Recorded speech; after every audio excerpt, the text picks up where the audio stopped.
민주당이 탄핵을 추진하는 검사 모두 2명입니다.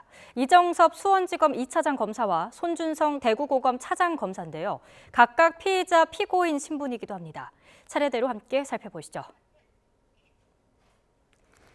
이정섭 검사를 둘러싼 비위 의혹, 지난달 국회 법제사법위원회 국정감사에서 처음 나왔습니다. 민주당 김의겸 의원이 제기했죠.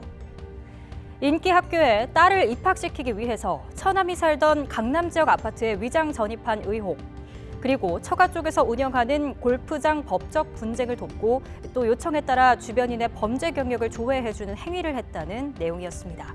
검사들의 골프장 예약을 도와줬다는 의혹도 있었는데요.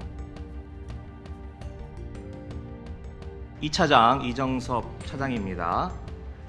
그런데 이분은 수사를 할 사람이 아니라 수사를 받아야 될 분 같습니다.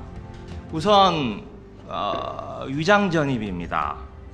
저렇게 아버지와 딸이 주민등록지를 옮겨서 명문 초등학교로 입학을 합니다. 근데 아까 제가 그 골프장 사유라고 했잖아요. 그래서 그 처가와 관련된 각종 민형사 분쟁의 이 집사 역할, 해결사 역할을 합니다.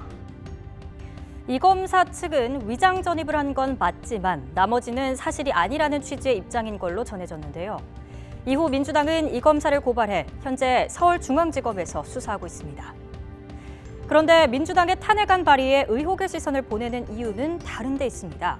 이정섭 검사는 현재 이재명 대표의 수사를 총괄하고 있는 수원지검 2차장을 맡고 있기 때문인데요. 대북 송금 사건과 쪼개기 후원 등을 비롯한 쌍방울 관련 혐의, 이재명 대표 부부의 법인카드 유용 의혹 등 수사가 수원지검에서 진행 중이죠. 민주당, 특히 이재명 대표 입장에서는 눈엣가시일 수 있습니다.